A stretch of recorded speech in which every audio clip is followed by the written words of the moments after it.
دوێ نیشاندیە دەبە گەیشتنە شاری سلێمانی سەردانی سکرتێری گشتی یەکێتی نیشتیمانی کوردستان جەلال تاڵەبانی و مەکتەبی سیاسی ئەو پارتیان کردو لەگەڵیان کۆبوونەوە پاشانیش سەردانی تەفگەری ئازادی کۆمەڵگەی کوردستانیان کردو ئەم ڕۆژ لەگەڵ بزوتنەوەی گۆڕان و سەرۆکی پەرلەمانی هەرێمی کوردستان دکتۆر یوسف محەممەد کۆبوونەوە.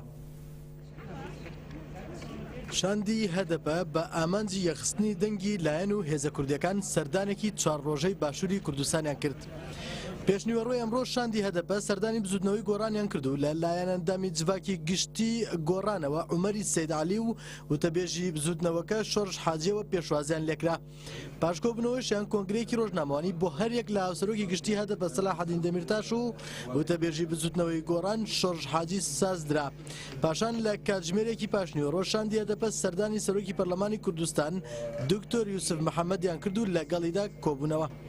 دوێنێ شاندی هەدەبە لە هەولێرەوە بەرەو کەرکووک بەڕێکەوتن و لەگەڵ پارێزگاری ئەو شارە دکتۆر نەجمەدین کەریم کۆبوونەوە و پاشانیش بەرەو سلێمانی بەڕێکەوتن و سەردانی سکرتێری گشتی یەکێتی نیشتیمانی و سەرکۆماری پێشووی عێراق جەلال تاڵەبانیان کرد.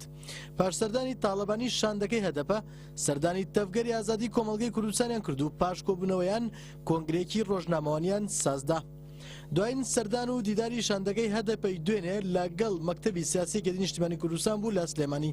شاندەکە لە کاتژمێر 6 دوێنێ ئێوارە لەگەڵ کارگێڕی مەکتەبی یەکێتی مەلا بەختیار و ژمارەیەک لە ئەندامانی مەکتەب سیاسی و پارتە کۆبوونەوە. پاش کۆبوونەوەشیان کۆنگرێکی ڕۆژنامەوانی سازدرا. هەر لە درێژەی سەردان و دیدارەکانیاندا شاندی هەدەپە لە باشووری کوردستان تا ئێستا لەگەڵ هەرێک لە سەرۆکی پارتی دیموکراتی کوردستانی عێراق مەسعود بەرزانی، سەرۆکی حکوومەتی هەرێم نێچیر بارزانی و مەکتەبی سیاسی پارتی لەگەڵ یەکگرتووی ئیسلامی و کۆمەڵی ئیسلامی کوردستان دیداریان ئەنجامداوە.